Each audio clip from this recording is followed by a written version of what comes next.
Lalu malaikat yang kelima meniup sangkakalanya, dan aku melihat sebuah bintang yang jatuh dari langit ke atas bumi, dan kepadanya diberikan anak kunci lobang jurang maut. Maka dibukanyalah pintu lobang jurang maut itu. Lalu naiklah asap dari lobang itu, bagaikan asap tanur besar, dan matahari dan angkasa menjadi gelap oleh asap lobang itu. Dan dari asap itu berkeluaranlah belalang-belalang ke atas bumi, dan kepada mereka diberikan kuasa sama seperti kuasa kalajengking di bumi. Dan kepada mereka dipesankan supaya mereka jangan merusakkan rumput-rumput di bumi atau tumbuh-tumbuhan ataupun pohon-pohon, melainkan hanya manusia yang tidak memakai meterai Allah di dahinya. Dan mereka diperkenankan bukan untuk membunuh manusia, melainkan hanya untuk menyiksa mereka 5 bulan lamanya.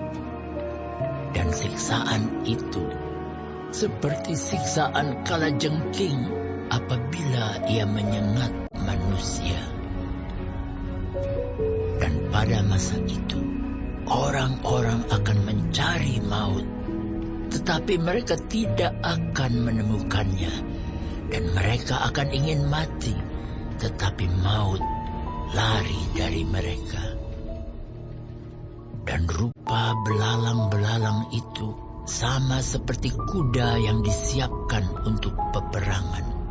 Dan di atas kepala mereka ada sesuatu yang menyerupai mahkota emas. Dan muka mereka sama seperti muka manusia. Dan rambut mereka sama seperti rambut perempuan, dan gigi mereka sama seperti gigi singa. Dan dada mereka sama seperti baju zirah, dan bunyi sayap mereka bagaikan bunyi kereta-kereta yang ditarik banyak kuda yang sedang lari ke medan peperangan. Dan ekor mereka sama seperti kalajengking dan ada sengatnya, dan di dalam ekor mereka itu terdapat kuasa mereka untuk menyakiti manusia 5 bulan lamanya. Dan raja yang memerintah mereka ialah malaikat jurang maut. Namanya dalam bahasa Ibrani ialah Abaddon, dan dalam bahasa Yunani ialah Apollyon. Celaka yang pertama sudah lewat. Sekarang akan menyusul 2 celaka lagi. Lalu malaikat yang ke-6 meniup sangkakalanya, dan aku mendengar suatu suara keluar dari ke-4 tanduk mezbah emas yang di hadapan Allah, dan berkata kepada malaikat yang ke-6 yang memegang sangkakala itu, "Lepaskanlah ke-4 malaikat yang terikat dekat sungai besar Efrat itu." Maka dilepaskanlah ke-4 malaikat yang telah disiapkan bagi jam dan hari, bulan dan tahun, untuk membunuh 1/3 dari umat manusia. Dan jumlah tentara itu ialah 20.000 laksa pasukan berkuda. Aku mendengar jumlah mereka.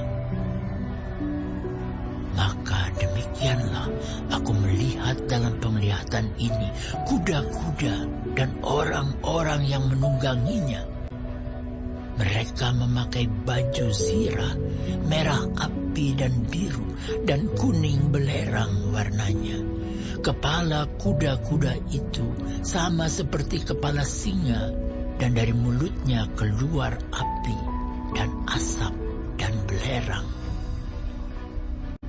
Oleh ketiga malapetaka ini dibunuh sepertiga dari umat manusia, yaitu oleh api dan asap dan belerang yang keluar dari mulutnya. Sebab kuasa kuda-kuda itu terdapat di dalam mulutnya dan di dalam ekornya. Sebab ekornya sama seperti ular. Mereka berkepala, dan dengan kepala mereka itu mereka mendatangkan kerusakan. Tetapi manusia lain yang tidak mati oleh malapetaka itu tidak juga bertobat dari perbuatan tangan mereka.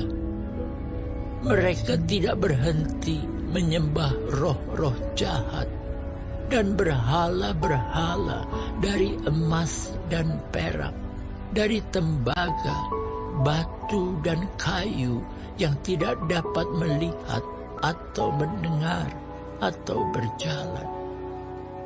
Dan mereka tidak bertobat daripada pembunuhan, sihir, percabulan, dan pencurian.